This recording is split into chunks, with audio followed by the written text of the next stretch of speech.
Comment ils vont ceux-là? J'espère que vous allez bien. Aujourd'hui, on va faire une analyse des nouvelles cartes qui ont été annoncées ces derniers temps sur l'Orcana. Et oui, on avait commencé à faire déjà une analyse sur la chaîne secondaire. Mais donc, aujourd'hui, on se retrouve pour une analyse de nouvelles cartes qui ont été annoncées justement par l'Orcana. Donc, on va pouvoir justement étudier ces cartes, voir ce qu'elles donnent sur le papier. Est-ce qu'elles sont intéressantes?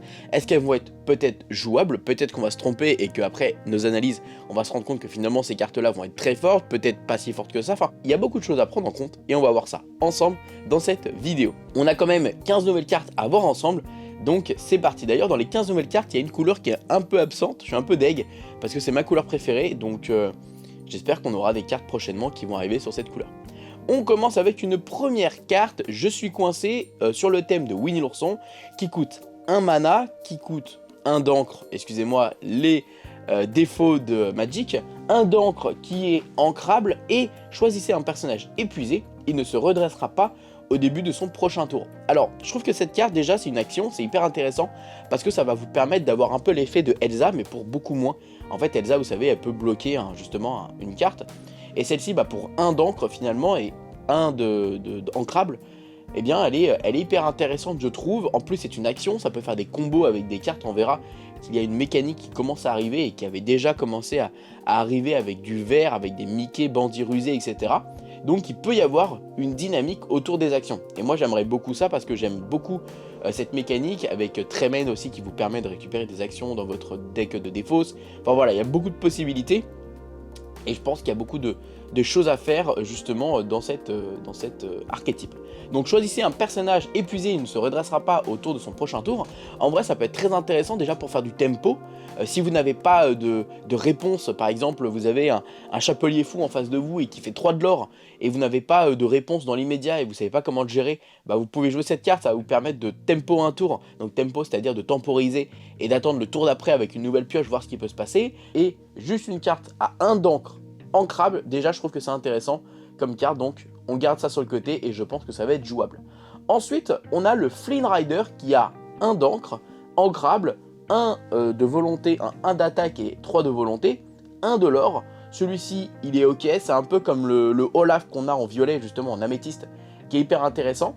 En vrai, je pense que ça peut être une carte jouable au tour 1, peut-être plus intéressant que le Duc de Whistleton, je pense, parce que au final, 3 de volonté, c'est vrai que ça peut être un peu solide pour justement tenir les duels. Bon, après, tu n'as que 1 d'attaque, donc en vrai, c'est pas non plus ce qui est fou. Par contre, moi, ce que j'aime bien, c'est quand on zoome sur la carte, on voit qu'il y a justement le fameux Flynn Rider qu'on avait découvert justement au chapitre 1, qui est justement avec 2 de l'or. Et on a une autre carte d'un Flynn Rider sur une corde. Donc ça pourrait être une autre version de Flynn Rider qui est déjà, entre guillemets, annoncée avec ce spoil de carte. Ça se trouve qu'il sera au chapitre 3, on sait pas. Mais en tout cas, c'est intéressant de voir que l'Orcana fait des clins d'œil dans les clins d'œil. Enfin bref, voilà. On a ensuite Bounce, donc rebond, 2 d'encre non ancrable, retourne un caractère dans votre main, et également un autre personnage adverse dans la main de son propriétaire. En gros, je pense avoir compris ça, donc en gros, on récupère chacun, en fait, entre guillemets, une carte dans notre main, donc c'est-à-dire un personnage, donc ça peut être, par exemple, toi tu récupères un Olaf, comme j'expliquais juste avant, et votre adversaire récupère une autre carte. Enfin bref, ça peut être hyper intéressant. En plus de ça, ce qui peut être très fort avec cette carte, c'est que vous ne ciblez pas. Vous ne ciblez pas. Donc, est-ce que dans ce cas-là, ça peut fonctionner avec Cusco?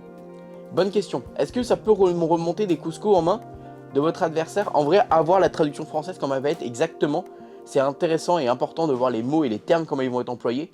Mais si c'est pas vous qui choisissez, c'est votre adversaire qui doit choisir, et dans ce cas-là, il n'y a que Cusco en jeu, je pense qu'il est obligé de le récupérer vu que c'est pas une sélection de votre part. Donc en vrai, il y a moyen, je pense, peut-être que ça fonctionne. À voir. C'est des petits détails comme ça qui sont hyper intéressants dans les cartes, mais en vrai, il y a des petites spécificités à comprendre. Ensuite, on a Big Ben, donc l'horloge dans La Belle et la Bête, qui est en bleu, donc en saphir, 2 d'encre ancrable, 2 d'attaque, 3 de volonté, wait a minute. Vos caractères avec Reckless, je crois que c'est avec... Non, c'est pas Résiste. Combattant. Ah oui, c'est ça. Je crois que c'est Combattant Reckless. Gagne 1 de l'or. Donc c'est hyper intéressant parce que en gros, vos personnages qui de base n'ont pas la capacité de gagner du lore parce qu'ils sont combattants, ils vont pouvoir justement avoir justement 1 de l'or. Donc c'est hyper intéressant, surtout que là, c'est en plus tu les actives. Enfin, c'est hyper intéressant. Peut-être qu'il y aura un archétype avec combattant, avec plein de cartes combattants. à voir. Là sur le papier, je vous dirais que je ne sais pas si c'est intéressant ou pas, parce que je pense au Maui, je pense peut-être qu'il y aura un archétype rouge-bleu combattant qui pourrait être intéressant avec justement Big Ben, donc à voir. On a également l'autre Big Ben qui est la forme Alter, qui est en Floodborn, qui a 5 d'encre ancrable. Celui-ci, il a 2 d'attaque et 5 de volonté. Il lore à 2. Il est Shift à 3, donc poser ça au tour 3, c'est quand même pas mal. Il a Ward, donc c'est intouchable, enfin c'est hors d'atteinte. Et il a Unwind qui est Your Other Character, gagne Resist. Donc tous vos autres personnages gagnent Resist à 1. C'est très fort, c'est très intéressant. Dans un deck peut-être Resist, ça peut être très solide. Si tu as d'autres personnages qui ont Resist, tu accumules les Resist et au final tes personnages tiennent énormément et ça peut être très intéressant. Comme par exemple, on a le prince qui a 3 de l'or, 3 de l'or qui a 3 d'encre, qui est ancrable, qui a 1 d'attaque et 3 de volonté. Et celui-ci est bodyguard. Alors, bodyguard à 3 de volonté, c'est pas mal, mais tu as 1 d'attaque. Donc en vrai, quand tu as le Simba qui est déjà en 2-3, c'est pas ce qui est intéressant. Mais par contre, celui-ci a résiste à 1. C'est très solide parce que du coup, il va résister un peu plus. Donc c'est comme s'il avait 4 de volonté, entre guillemets. Hein, c'est vraiment entre guillemets. Et il va lorer à 2. Donc en vrai, peut-être que ça peut être joué dans un deck justement un peu agressif qui veut justement lorer assez facilement, mais en même temps tu veux protéger tes petites cartes comme des Lilo, etc. Je pense que ça peut être joué et moi je le mettrais bien dans mon deck, voir ce que ça pourrait donner. Je pense que cette carte peut être très intéressante. On a également la fameuse Mulan que j'expliquais tout à l'heure, donc 4 d'encre, elle n'est pas ancrable, elle a 4, 3, elle rush, donc elle peut attaquer directement, elle n'est pas combattante, excusez-moi j'ai cru qu'elle était combattante, mais non, elle a juste rush. Par contre, elle lore à 1, donc ça c'est cool. Mais c'est vrai que comme j'expliquais juste avant, on a le Maui au tour 5 et je crois qu'il est ancrable, le Maui, donc il est plus intéressant. J'arrive pas trop à me prononcer là-dessus, je l'avais déjà vu. Elle a des stats qui sont pas dégueulasses, elle peut lorer à 1, donc elle peut gratter des petits lores. Mais en vrai, je pense pas que ce soit la carte la plus intéressante du set.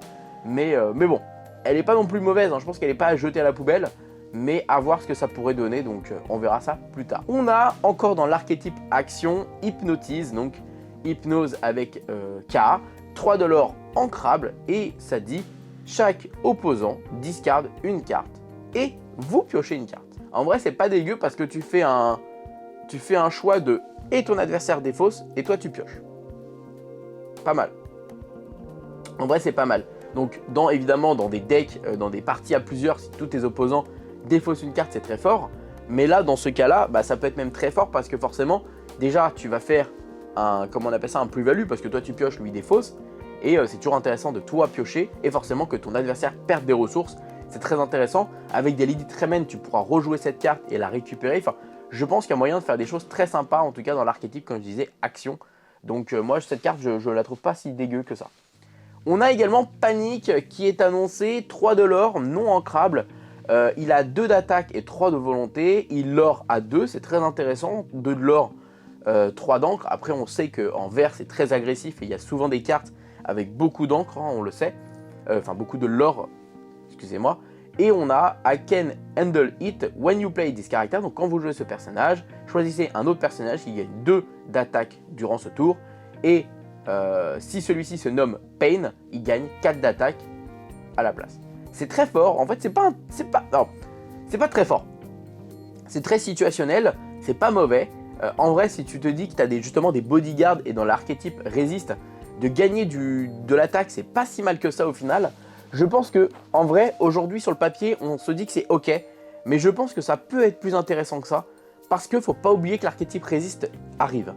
Et avec un archétype qui te dit que tu tankes, entre guillemets, donc tanker, c'est-à-dire que tu prends moins de dégâts, forcément qu'à côté, des cartes qui vont te dire que tu mets plus de dégâts, eh bien c'est intéressant. Donc je pense que ça peut être à ne pas négliger, et ça va être un peu comme la Megara, hein, vous savez la Megara qui est jouée en ce moment justement pour contrer tout ce qui est justement les Simba, etc. en début de game. Je pense que Panique peut être dans ce même délire, sauf que celui-ci va être encore plus agressif que finalement une Megara. Bon, par contre à l'inverse, il n'est pas ancrable, donc c'est un peu dérangeant. On a également un Robin des Bois et je trouve que la carte est magnifique. J'aimerais tellement qu'il fasse d'ailleurs un Robin des Bois en alter, ce serait trop beau. Donc Robin des Bois, 2 d'encre, non ancrable encore une fois. Il a 1 d'attaque et 3 de volonté. Et celui-ci dit, quand tu l'épuises, donc quand tu l'actives, choisissez un personnage et vous lui infligez 1 de dommage. et il or à 1. En vrai, ça peut être très sympa, en vrai, je sais pas si ça peut être jouable en deck.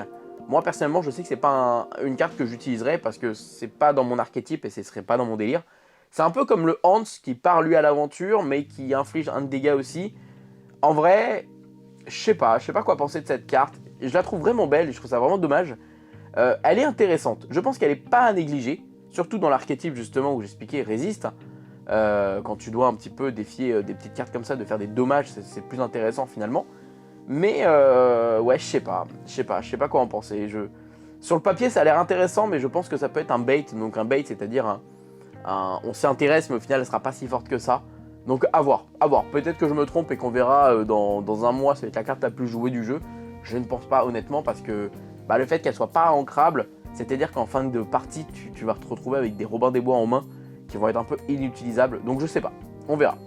Cendrillon, qui pour le coup, je préfère cette carte largement. 2 d'encre, ancrable, 2 d'attaque, 2 de volonté, 1 de l'or. Dommage qu'il n'y a pas de l'or, ça aurait été cool, 2-2-2-2. Et lorsque vous jouez ce personnage, vous pouvez piocher une carte puis en défausser une.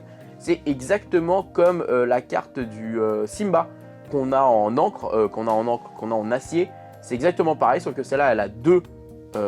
Elle vaut 2 et elle a 2 d'attaque, de machin. Donc en vrai, pourquoi pas, et surtout intéressant quand on sait qu'on a une Cendrillon en alter qui est amazing, donc c'est trop cool. Une carte qu'on a eue récemment également, c'est Mini Plongeuse Émerveillée, 4 d'encre ancrable, 2 d'attaque, 3 de volonté, de très bonnes stats je trouve, hein, très correct. Alter à 2, donc c'est très intéressant qu'elle soit alter à 2 parce qu'au moins ça va nous permettre de la jouer très rapidement. On a déjà une mini à 1 d'encre, donc t'imagines au tour 2 tu joues une mini comme ça, c'est très fort. Et celle-ci est insaisissable, alors déjà c'est fort aussi. Et aventure sous-marine, si vous jouez au moins 2 cartes action durant ce tour, ce personnage gagne 2 de l'or pour le reste de ce tour. Et ça les amis, c'est fort. Ça c'est très fort parce qu'une carte qui va vous permettre de gagner 3 de l'or, alors il y a des conditions évidemment, mais 3 de l'or en si peu de temps, et si vous jouez des cartes action, ça peut être redoutable. Donc si jamais il y a des petites cartes action comme ça qui vont vous permettre de pouvoir faire des petits dégâts, des petits machins, des trucs comme ça, en vrai ça peut être très intéressant. On a ensuite, alors cette carte je la trouve incroyable et je suis trop content qu'il fasse des choses comme ça. Alors je suis pas fan de Cusco, mais sur le papier l'idée de la carte est trop cool. 2 d'encre, ancrable, 1 d'attaque, 1 de volonté, des stats pas ouf, mais elle est hors d'atteinte, donc on va pas pouvoir la tuer comme ça, enfin la bannir comme ça. Et surtout son effet c'est quoi? Chaque fois que vous jouez un personnage, Floodborn, chaque adversaire choisit une carte et la défausse. Et en fait ce que j'aime avec cette carte, c'est le fait qu'il y ait l'archétype Floodborn qui entre en jeu. C'est-à-dire que enfin on a un intérêt à jouer des cartes Storyborn, Dreamborn ou Floodborn. C'est-à-dire que au-delà du côté allié, personnage, pirate, machin, eh bien Floodborn sera un archétype qui va nous impacter justement dans les textes et dans les effets. Et ça c'est trop cool. Enfin franchement ça je trouve que c'est une des idées les plus folles de l'Orcana. C'était normal que ça arrivait à un moment donné, mais je suis trop content. Et je trouve que cette carte mine de rien n'est pas si mauvaise pour justement un archétype un peu, si tu joues action Floodborn, où justement ton but va être d'avoir toi plein de cartes en main et de faire plein de choses, plein de magie, et de finalement défausser les cartes de ton adversaire, ça peut être très fort. T'imagines, il y a beaucoup de cartes Floodborn qui arrivent en vert. On a également en dernière carte annoncée l'armure de Mickey qui a 2 d'encre, qui n'est pas ancrable. Celle-ci dit quoi? Quand vous l'activez, eh bien vous allez pouvoir choisir un personnage et lui donner résiste à 1. Et ça en vrai c'est ok, c'est je pense dans un archétype un peu bodyguard résiste, où justement t'attends, tu tempo et à la fin tu mets des gros tons. Donc des gros tons c'est des grosses cartes qui peuvent vous permettre de lorer à beaucoup. Eh bien ça peut être intéressant, à voir ce que ça donne. J'avoue que sur le papier pour le moment c'est je trouve un objet qui est ok. C'est vrai qu'il n'y avait pas énormément d'objets hyper forts je trouve en armure, enfin en acier. Donc peut-être que ça pourra faire le taf, je ne sais pas. En tout cas pourquoi pas. Voilà, pour le moment l'archétype résiste est très présent et en même temps c'est le but de ce set. Donc c'est normal. En tout cas voilà les amis pour la présentation de ces 15 cartes. J'avoue moi celle qui me hype le plus clairement c'est Bucky. Qui est vraiment trop cool. Également Hypnotise qui moi personnellement j'aime beaucoup ce côté de vraiment voilà tu discardes, toi tu pioches machin, c'est hyper intéressant. et forcément tout ce qui va être l'archétype résiste avec le Big Ben, avec Hypnotise, avec Je suis coincé, avec Bounce qu'on sait qu'il va y avoir un rapport forcément je pense avec Merlin l'Enchanteur, également le Prince, enfin voilà. Je pense qu'il y a plein de petites choses hyper intéressantes qui vont arriver à l'avenir. De toute façon, j'ai prévu de vous présenter mon deck parce que vous allez voir que je joue quasiment la même couleur depuis maintenant plus d'un mois et que je l'améliore au fur et à mesure des decklists qui sortent et de ce qu'il y a en face pour justement essayer de contrer ce qui sort. Donc j'en parlerai prochainement. On se retrouve très vite et bisous à vous, les petits lords canadiens. C'est lords canadiens? Je sais pas. Allez, bisous tout le monde.